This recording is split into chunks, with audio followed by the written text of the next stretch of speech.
The following is a special presentation of Tony Kurre Radio. Keefer and Kurre Show back here on TKR, Tony Kurre Radio. You can hear the show at least 5 days a week, perhaps even more. If you think, man, this show is so stinking good, I need to hear it again and again and again and again, wherever you get your favorite podcast. And if that ain't enough, you can see these wonderful mugs right here on our Tony Kurre page right here on our YouTube channel. And, of course, also on television on ABC 3340 coming up this Saturday from 10:30 to 11 o'clock. You'll see Kip and I sit on the couch, and we'll get into some, what are we talking about this weekend? I guess a little Preakness coming up here. I know that Mystic Dan is going to run. That's a good thing. Yeah, Mystic Dan will be in the field, so we do have a chance for a possible Triple Crown. And by all accounts, he's working well in Maryland in his first appearance. I'm also excited.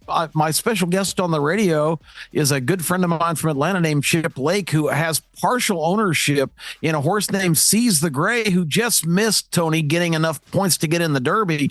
But he, on Derby Day, won another stakes race at Churchill, and he is scheduled to be in the Preakness field. So very exciting for a very close friend of mine, Chip Lake, who will be in Baltimore making the walk over with his horse in the Preakness Seize the Gray. I was talking to my son a couple days ago about the big horse races coming up, and he knows that you're a big horse guy.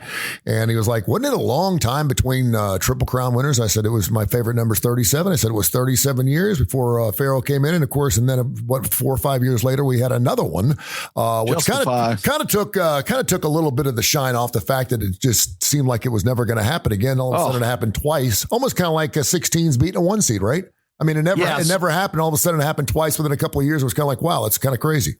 Well, it's tough. It's tough because, everybody laments and we talk about sports all the time about how players are so delicate now and they can't be overused. Horsemen are just as bad because the Derby, of course, runs the first Saturday of May, the Preakness 2 weeks later, and then the Belmont in New York 3 weeks later. Mm-hmm. They're 3 different tracks, 3 different distances, 3 different cities. And the horsemen always moaned throughout that 37-year drought that, well, it's just too hard on the horses. Nobody's ever going to win it again, blah, blah, blah. I always like to talk about 1948, Tony, when Citation won the Derby, won the Preakness, and his trainer, Jimmy Jones, said, it's 3 weeks to the Belmont. That's way too much time for my horse to be sitting around. So he took him to Atlantic City, New Jersey the week before the Belmont. He won the Jersey Derby, then went to New York and won at Belmont to close the Triple Crown. So he won 4 races in 5 weeks. So it's a little bit different era now. And of course, the Belmont, the longest out of those 3, 2 a mile and a half. That's a long way. That is a long way. When they come down that stretch that first time, you're like, wow, and they've got a long way to go after that too. So, all right. So I got a couple things I want to throw at you. One, I should not even throw out to you because I know when I throw out something, you're smart enough and good enough that you're going to probably take this and run, but I'm going to have to cut you off because I've spent too much time on the other, although we could do it another time, another week. So I'm watching the Stallions game. By the way, very entertaining. 19,000 folks down there. The weather was fantastic this past Saturday at 3 o'clock. The Stallions are undefeated. They were playing the St. Louis Battlehawks. And, of course, that being A.J. McCarron's football team was the first time. I forgot about First time that A.J. played football in the state of Alabama since he left. And, of course, I have kind of kept up with him, not only because he's got a hot smoking wife, but Catherine also Webb. Yeah, she is something else. Ask Brett Musburger. He was 75, and that awoke a lot of instincts that Brett thought were long gone. I think it made him retire and move to Vegas is what it did. We need to get her some modeling work because I don't see her enough on television.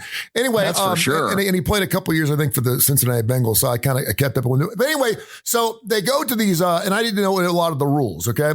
I love it because there's a 3-point play, a 2-point play, a 1-point play. There's all this crazy. And a lot of people are like the purists. It is fantastic. It really keeps you engaged in the game. I don't know why. You're up by 1, you go for 2. You're up by 3, you go for 2. You're up by 1, you go for 2. I don't know. It seems like everyone wants to go for 2. I'm not sure why that happens. Anyway, so there's a coach's challenge. And the coach's challenge works out like if they have, and this is not even the topic I want to get into today, but I'm going to set the table for next week because you need some time to think about this topic for what I'm going to throw at you, okay? But the coach's challenge, if there's a call that should be called, you can challenge, or if there's a call that was called and you don't think it's a good call. So in other words, if you think there was like in the NFL, I don't think you can do that. If there's not a play, if there's not a foul called, you can't go back and look at it. In the UFL, you can. So Mike Pereira, who is the replay guy from the National Football League, is on screen, on the big screen, on television, talking us through the challenge. He's the guy that decides whether the play is going to go through or not. And he's talking to us. He's like, yeah, I can see where, the hand goes up here. And I think that's blah, blah, blah, blah. And it's done in the course of about 30 seconds. Super, super quick. And I said, wow, I really like this. As opposed to going to the guy and actually having a conversation with him, he is the man that makes the decision. And so he's talking himself through it. And it's only him, which should only be one guy, because if there's two guys, then they can disagree. And it's just really, and I thought, I looked at my son, I said, you know what? We got this going on. We got the cash payment thing going on with Donald Trump right now. We got some major whistleblower thing going on with Apple right now. I said, we love transparency. It used to be, you never talked about sex, you never talked about religion, and you never talked about politics, right? And now you're nowhere unless you talk about all three, sometimes perhaps in the same flipping sentence, right? We never talked about politics. You have these partitions when you go in to vote, so people can't see who you're voting for. But then the minute you walk out the door, you're telling everyone, I'm voting for Biden or I'm voting for Trump. It's like, what happened? Well, you never talked. That was something that was rude. If you ask somebody, who you voting for, that was rude. It was rude. Offensive. It really was. And now everyone you can't even go a day without stating your preference. And so we love transparency. I want you to think, again, this is not even the topic for today, but your head's spinning, I know. I want you to think about how transparency in this world, we've got 14.3 billion cameras that are in the world right now that are on. You can't get away with anything anymore. Everyone knows everything, whether it's social media. Hell, it's so bad that we got people putting their own murders on Instagram. I mean, people want to document everything, even when they know they're going to get caught. I want you to get into transparency. I want you to think about that next week. You got me? Yeah, I'm already, like you said, my head's spinning right now. I know it's a big one. It's going to be deep. It's going to be good. All right. Rock and Roll Hall of Fame. This past week, they came out with a list of Hall of Famers. Peter Frampton, Foreigner, Dave Matthews Band, Mary J. Blige, Cher, Kool and the Gang, Ozzy Osbourne, Jimmy Buffett. Those would be our inductees for 2024. Before I go any further, any thoughts on any of those 8? Well, Ozzy Osbourne, I think, is a slam dunk, and so is Jimmy Buffett. Jimmy Buffett's there's some great stuff, Tony, on YouTube right now. They had a big tribute in California recently, and just about every major figure in music came for the Jimmy Buffett Memorial kind of tribute concert, and it is phenomenal. And people telling stories about Buffett and just how he lived his life more on his own terms than anybody, that all these people that live their life on their own terms every day just admired. I mean, I always, like the whole persona of Jimmy Buffett, but watching that tribute was just fantastic. So I'm really glad he's being recognized, because maybe not the greatest musician or songwriter ever, but certainly a guy that had his own niche and did things his way. He should have sang the Sinatra song, because there's nobody who did it his way more than Buffett. Some of the rest of them, I don't know. What are your thoughts? I guess Cher is somebody that would be in, and Mary J. Blige, but to me, Ozzy, who's still a major figure, and Buffett were our slam dunks. Peter Frampton was up for his 26th time. And he quite frankly, it's like and he got in as a fan favorite. They vote in for fan favorite, so he was voted in as a fan favorite. I think he deserves to get in. I think one of the reasons he deserves to get in is he's still incredibly relevant and he's still playing. Yes. I think there's a lot to be said about a guy who's in his 70s and 80s and he's still playing. It's amazing. It doesn't have to. So I think there's Foreigner really opens up a really interesting can of wow, we're going to let them in, and I say let them in because I didn't think they were going to get in.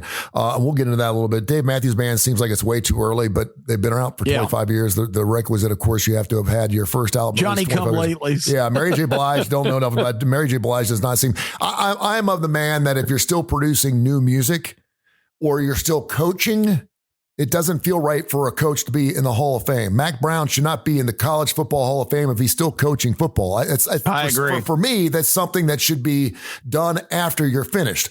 But, and I'll say Cher should get in, Kool and the Gang, absolutely. I think they should get Ozzy Osbourne and Jimmy Buffett. Would Jimmy have gotten in had he not passed away? I don't know if this vote was before or after. I'm assuming it was after.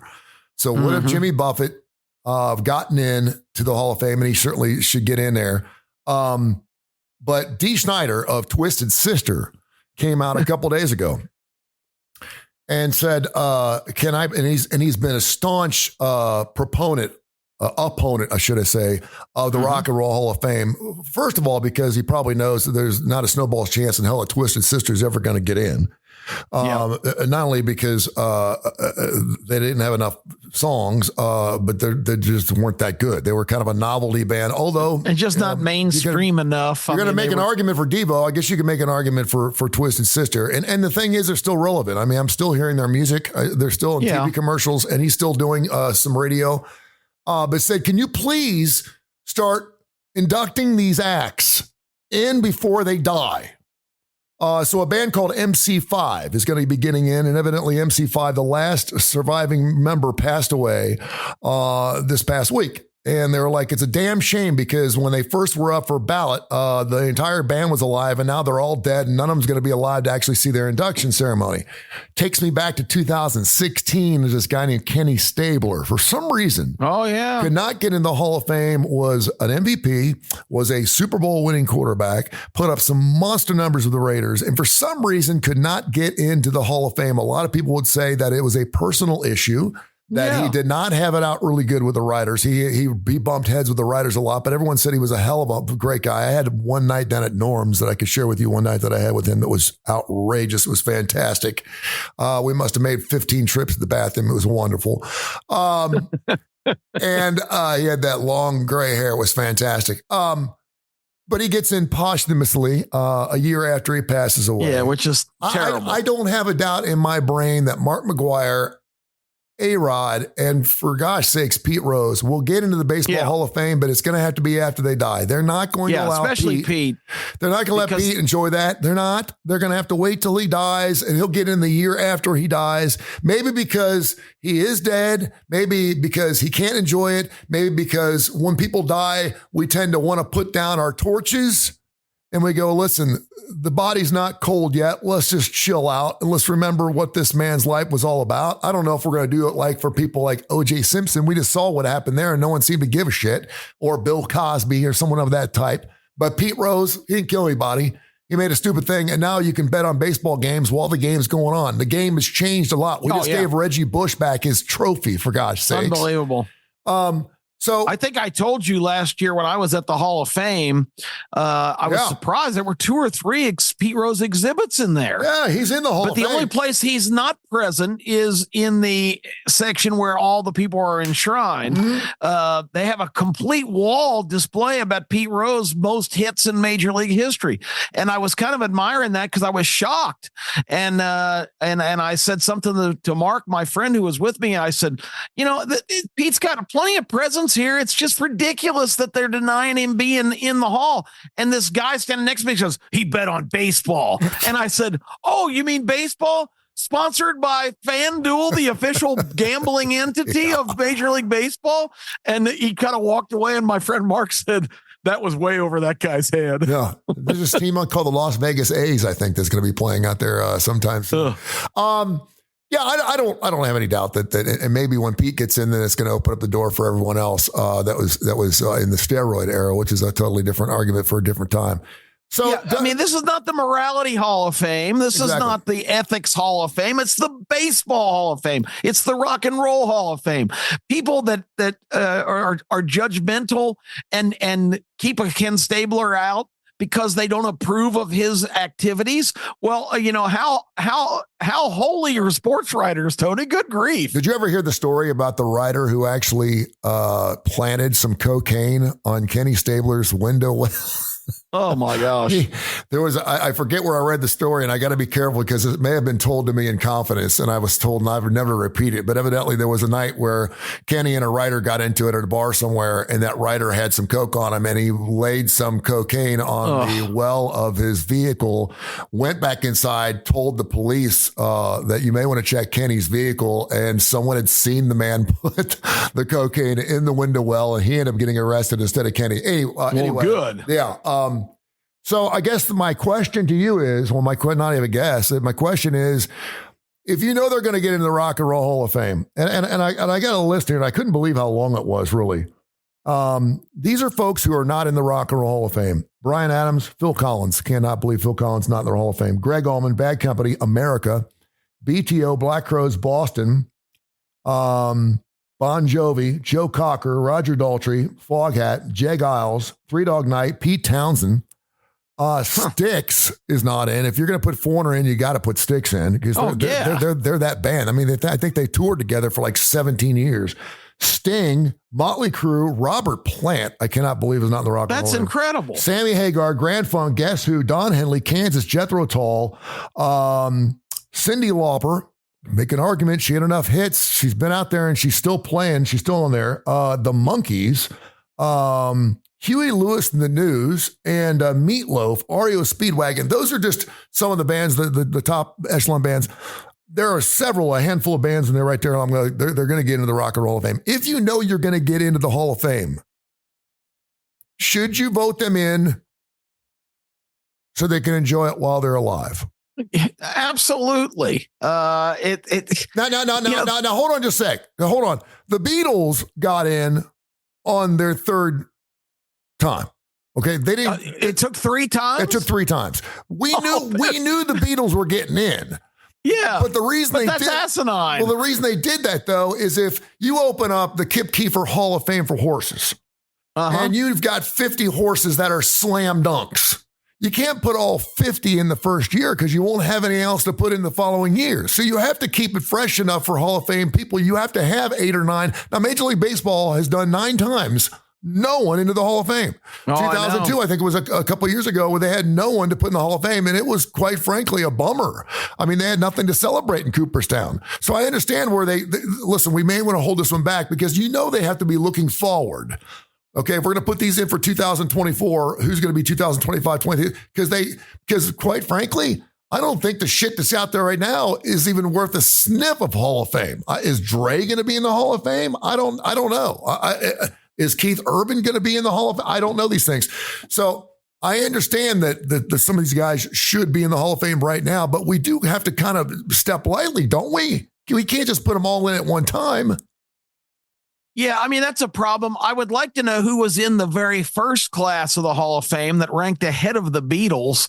That would be an intriguing question to ask. I will tell you. Go ahead, but I will tell you. Oh, you can't. Okay, yeah. Good.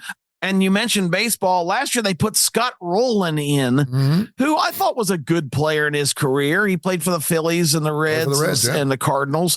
But I don't think he really had the numbers. And being the Pete Rose proponent I am, Scott Rowland had half. Tony, literally, he barely got to 2,000 hits. Pete Rose had over 4,000 hits, and Scott Rowland's in the Hall of Fame. That's an absolute abomination. No. Hall of Fame first class, Chuck Berry, Elvis Presley, Little Richard, Fats Domino, Buddy Holly, the Everly Brothers, Ray Charles, and also Sam Phillips, the founder of Sun Records, and Alan Freed, the disc jockey, who, of course, was credited with being Rock and Roll Hall of Fame. So, as you can see, there were a billion other bands that were going to make it into the Hall of Fame.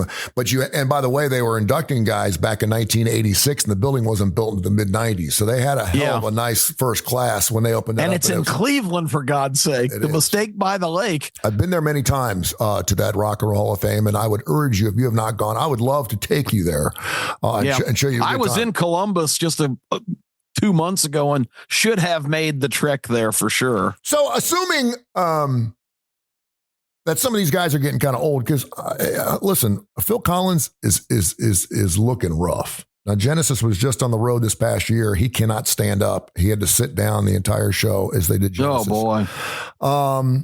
Joe Cocker, should be in. Roger Daltrey, they're still on tour. I'm just trying to think of some guys where they have to start looking ahead and go, listen, do we want Roger to be alive when we induct him? I would think absolutely. I would think so. So should we change the rules a little bit? Because this Hall of Fame in rock and roll is unlike any other Hall of Fame in any other business, because the people that are in this Hall of Fame are still performing.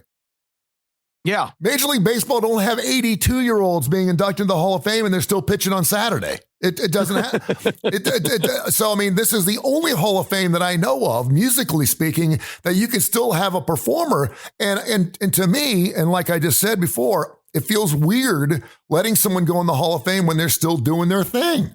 Yeah, for sure. I should know this, Tony, but who selects the Rock and Roll Hall of Fame inductees? There are writers that are part of that. Writers, of course. Yeah, it's writers always get a piece of that. I'm not sure. I don't think. There's writers. There's a fan vote. That is a big part of it. And beyond that, I'm not sure. But I know. I think there are.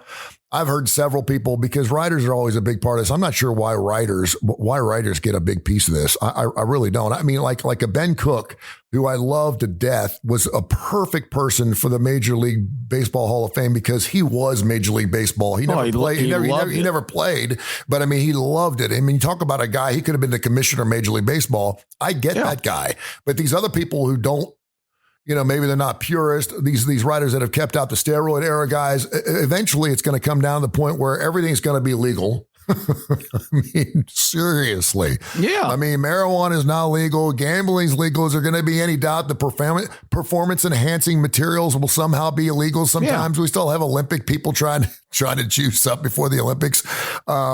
Or at least it won't be disciplined like it is right now. It won't be looked upon as such a horrible thing because people are just getting bigger, faster, stronger.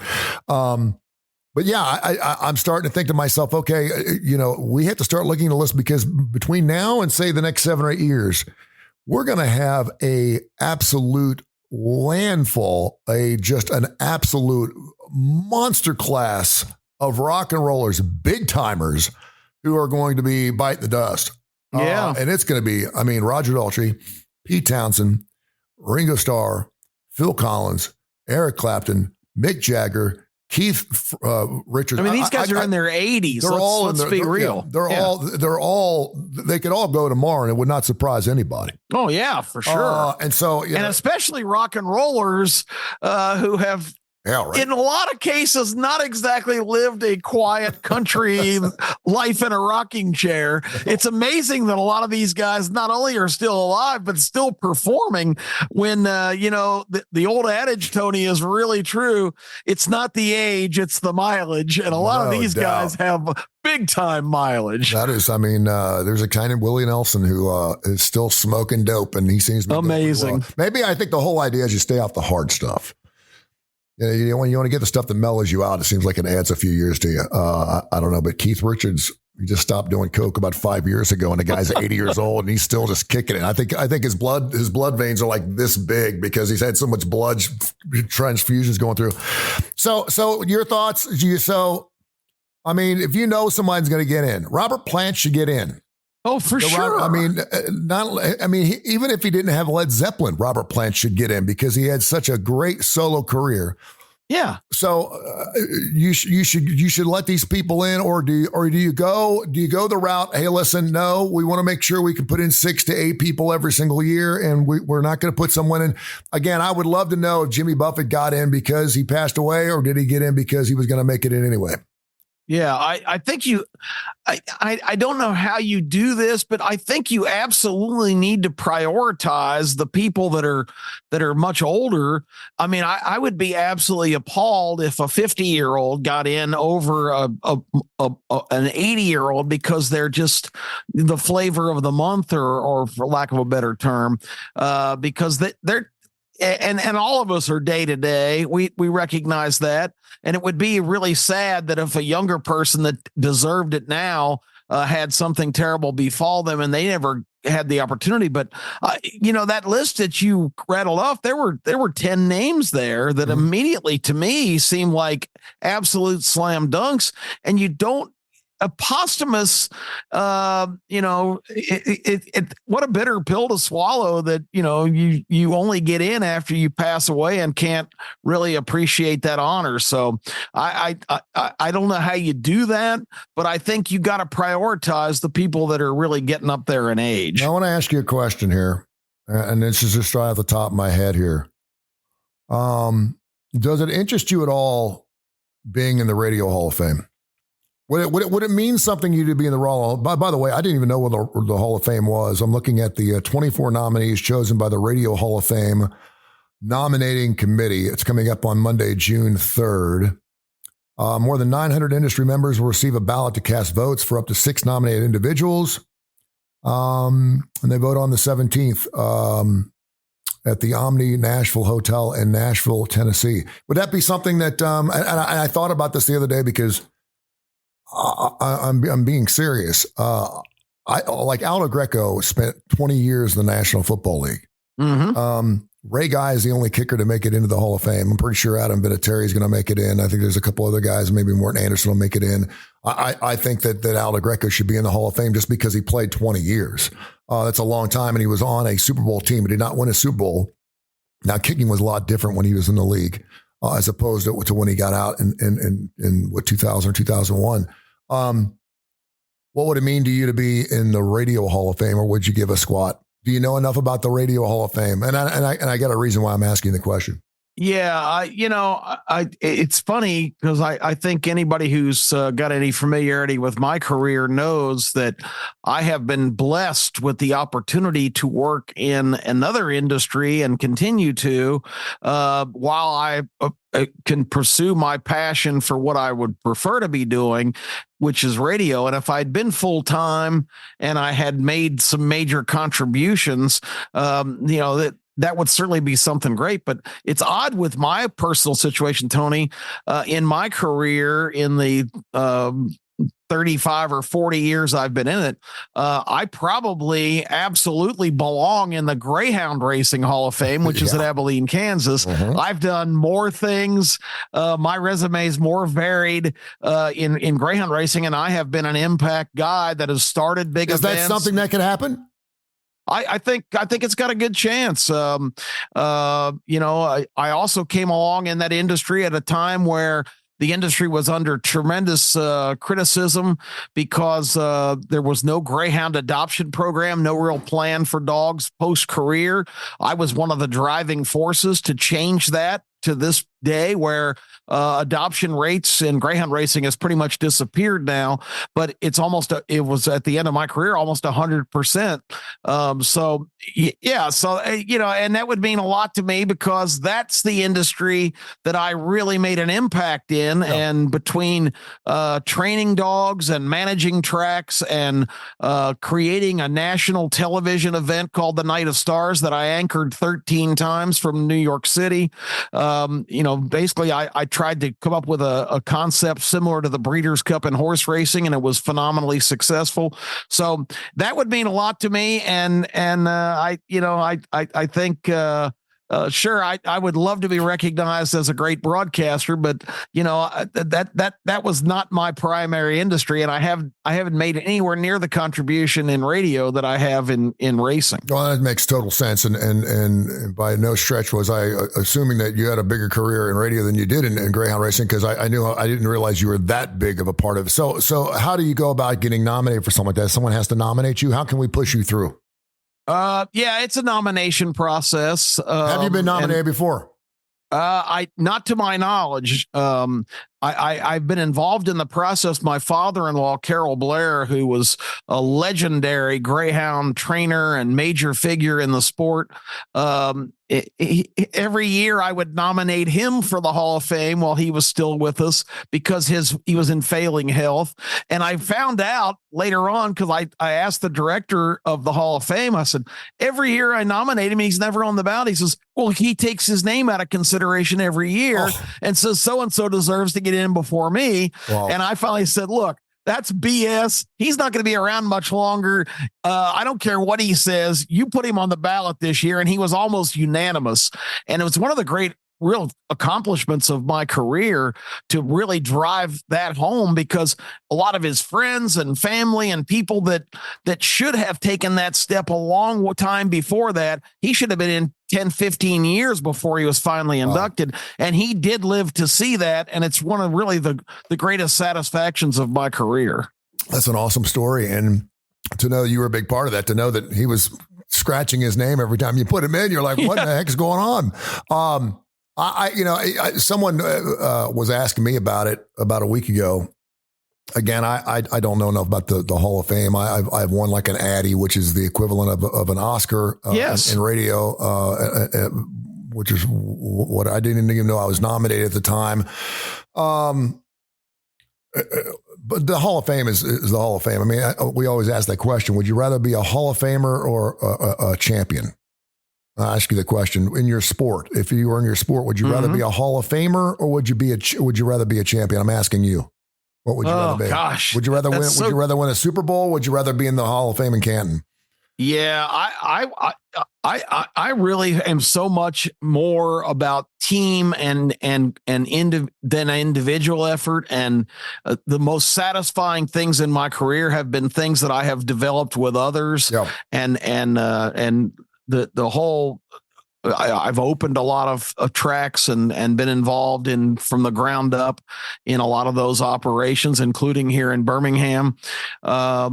So I would answer that I've gotten a lot more satisfaction in things I've done in conjunction with others than my individual situation. So I would rather win a championship. There you go. There you have it. All right, so a champion, Hall of Famer, two guys just looking for their accolades. I'm just, we're just hoping to maybe put something out there. Maybe someone who's listening and they go, Kip Keefer, that guy needs to be in the Greyhound. Yeah, I didn't even know there was a Hall of Fame for Greyhounds. That's pretty cool. Yeah, it's in Abilene, Kansas. It's right across the street from the Dwight Eisenhower. That's where he grew up. The commanding general in World War II, two-time president. The Eisenhower Museum and Library and final resting place for he and Mamie in Abilene. Abilene's a great place to go. Abilene is so involved in American history too. It was the major railroad junction that really opened up the whole country back in the 1800s. Was that where the Gold Spike was? It was a wild west town because all these cowpokes would drive cattle into Abilene and then just cut loose on the weekend when they got paid. And Abilene's got so much history. It's really a cool place to go that you would ever think of if you're driving in the Midwest. But spend a day or two in Abilene. It should be a good. It is definitely worth it. It should be a good country song about Abilene. And on this subject, before we wrap up, I mentioned it to you earlier, just on a side conversation. I have an association with a guy in Atlanta named Gary McKee, who in the 70s and 80s, early 80s, was the guy in Atlanta as Atlanta just absolutely blew up in terms of becoming a major U.S. city. Gary McKee was the most recognizable radio personality in Atlanta at that time, just like Tony Kurre was here in Birmingham in a lot of the years where it really came into its own. And I'm really hopeful, and maybe we can talk about this subject, and both you guys are pretty humble, but I would like to kind of lead that discussion about, you guys should be getting consideration, because not only did you make a contribution in radio, you guys became the iconic figure that really, you ask anybody on the street here or in Atlanta, they're going to say Gary McKee over there. They're going to say Tony Kurre here. You're still associated directly with the growth of media and radio in this market. And I think it'd be a great show to sit down with both you guys and just kind of talk about your careers and the correlations and the differences and talk about the Hall of Fame. Well, thank you very much. And it's something, like I said, someone brought that up. That's very kind of you to say that. That's one of those things where I've never thought about it. I don't think it'll ever happen. I don't even know what you have to do to be considered. Well, who are some of the nominees this time? I have no idea. I haven't looked. Okay. But I can tell you right now, I probably don't know any of them. Outside. I mean, are they? I'm wondering, are they sports oriented guys, news oriented guys? I'll look it up next time we come on. We can talk about it because DJs. I'm just wondering, what the criteria is, because if there's a sports category, there's some guys that are absolutely should be in, and if it's news, I mean, there are giant personalities that I hope they're recognizing, but I hope it doesn't discount guys like you and Gary, who again defined radio in their markets, and that's something that's pretty significant. Well, I appreciate them, man. We're going to define something special coming up Saturday mornings, 10:30, 11 o'clock on ABC 3340. The starting lineup, by the way, there's a show on XM Satellite. It's an NBA show called The Starting Lineup. Do not confuse that starting lineup with this starting lineup, because our starting lineup's better. We have special guests week in and week out, all kinds of fun stuff. The Legends on there, Terry Quinn's on there, of course, your son's on there, picking ball games. We'll have a good time again on Saturday mornings, 10:30, 11 o'clock, and that goes all the way to football season when, of course, we pick up the SEC early game of the week, Oklahoma, Texas. Welcome aboard, my friend. Thank you so much for your help and everything you do need to know. And Keefer and Kurre right here on Tony Curry Radio. Thank you, sir. All right, Tony, have a great week. This has been a special presentation of Tony Curry Radio.